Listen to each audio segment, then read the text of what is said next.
Jesus died for us on Wednesday, the 14th of Nisan. He was, and is, our Passover lamb. Leviticus chapter 23 verse 5. In the 14th day of the first month, between the evenings, is Jehovah's Passover. He came out of the grave 3 days, and 3 nights, later at the end of the Sabbath. Matthew chapter 12 verse 40. For as Jonah was 3 days and 3 nights in the belly of the huge fish, so the Son of Man shall be 3 days and 3 nights in the heart of the earth. Wednesday night, and Thursday night, and Friday night, is 3 nights. Thursday day, and Friday day, and Saturday day, is 3 days. He was in the grave 3 days and 3 nights. Not a day and a half with a Good Friday crucifixion. He ascended to heaven on Wave Sheaf Day, Sunday morning at 9 a.m. Leviticus chapter 23 verse 11, and he shall wave the sheaf before Jehovah to be received for you. On the next day after the Sabbath the priest shall wave it. Jesus died, and rose from the grave, and did every detail according to the Passover ceremony. We then see the next holy day known as Shavuot or Pentecost Sunday also having great events happening on this day. God gave the law or the 10 Commandments on Shavuot, and then he gave the Holy Spirit on this very same holy day. This was like his engagement day to Israel. And we accepted it. Leviticus chapter 23 verse 15. And you shall count to you from the next day after the Sabbath, from the day that you brought the sheaf of the wave offering. 7 Sabbaths shall be complete. To the next day after the 7th Sabbath you shall number 50 days. And you shall offer a new food offering to Jehovah. If the spring holy days show us the great things God was going to do on them, would God not also do great things on the appointed times known as the fall feast days? Jesus was born on the Feast of Trumpets and will come again on this very same feast day in the near future. This is called the Feast of Shouting for a reason.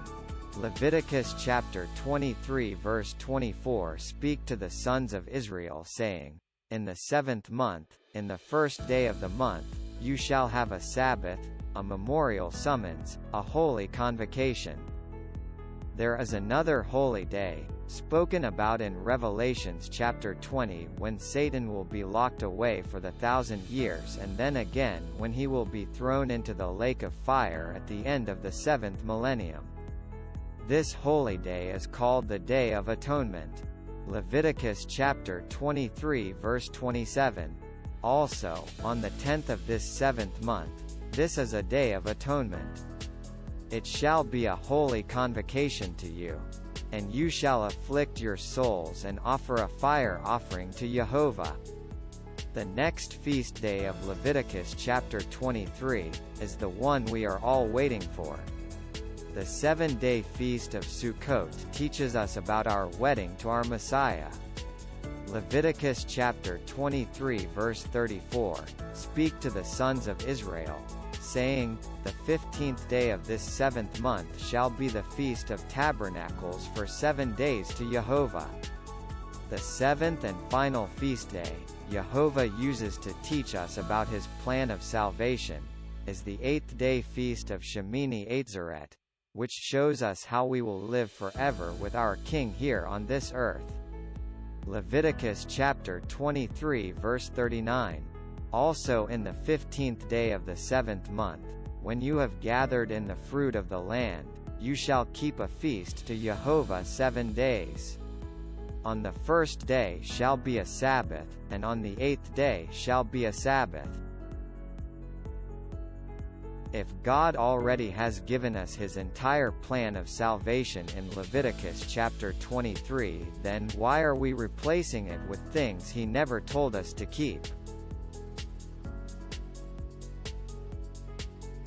No wonder we do not understand and why we are so confused about the Bible. There are those who think they are obeying God now, and they do all sorts of good works.